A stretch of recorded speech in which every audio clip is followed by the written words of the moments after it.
अस्सलाम अलैकुम वरहमतुल्लाहि वबरकातहू। आज हम बात करने जा रहे हैं कफ सिरप्स के बारे में, मतलब खांसी में जो दवाई यूज की जाती है उनके बारे में हम बात करेंगे। देखिए, जो कि कफ सिरप्स होते हैं दो टाइप्स के होते हैं।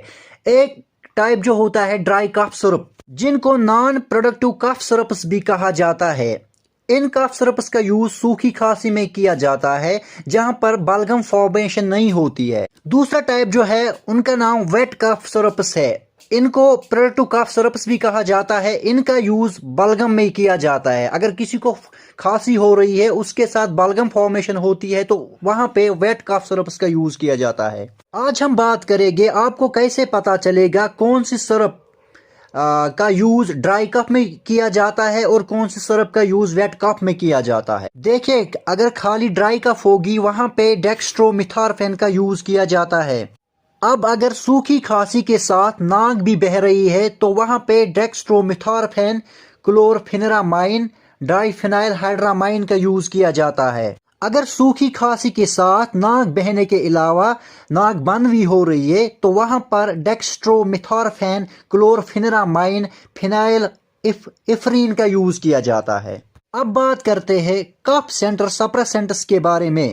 इनमें कोडीन, नॉस्केपीन, डेक्स्ट्रोमिथॉर्फेन, क्लोरफेनिरामाइन, डाइफेनहाइड्रामाइन, ये जो सारे हैं कफ सेंटर सप्रेसेंट्स है। आपको तो पता ही होगी कोडीन जो है इसको बैन किया गया है क्योंकि इसका गलत यूज हो रहा है।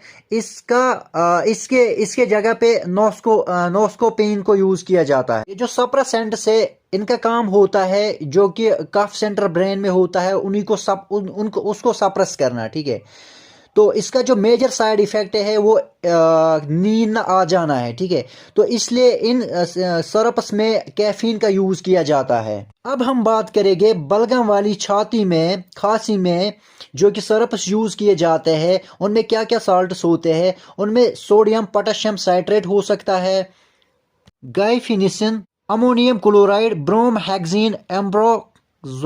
इन सिरप्स का काम होता है बलगम को पतला बनाना ताकि वो इजली बाहर निकल सके। अब अगर बलगम जमा हो गया तो वहां पे ब्रोंको डायलेटर्स का यूज किया जाता है। ब्रोंको डायलेटर्स में सालब्यूटामॉल, लेवोसालब्यूटामॉल, टर्बेटुलिन आते हैं। इनका काम होता है सांस की नली को खोल देना। जब भी कोई पेशेंट इनमें से कोई ब्रोंकोडायलेटर लेता है तो उसकी हार्ट रेट जो है वो इंक्रीज हो जाती है। तो उस टाइम उसको रेस्ट करना चाहिए और फैन को ऑन करना चाहिए। इनके जो साइड इफेक्ट्स है उनमें palpation, restlessness, nervousness, throat irritation, muscle trimmers है। अब यहाँ पे कुछ सिरप्स की एग्जांपल्स है जिसमें एस्थालीन एक्सपेक्टोरेंट आता है। इसमें जो सॉल्ट है सालब्यूटामॉल और गाइफिनेसिन। एस्कोरल सी जिसमें एम्ब्रोजाल आता है, गाइफिनेसिन आता है, सालब्यूटामॉल आता है और मेंथॉल आता है। ब्रोंकोसाल्विन सिरप में गाइफिनेसिन, टर्बोटलीन, ब्रोमहेक्सिन साल्ट होते हैं। कैडी कफ और ग्रिनलिक्टस में डेक्स्ट्रोमिथॉर्फेन, क्लोरफेनिरामीन, गाइफिनिसिन, अमोनियम क्लोराइड साल्ट होते हैं। इन साल्ट्स की कॉम्बिनेशन पे आपको पता चल सकता है कौन सी सिरप किस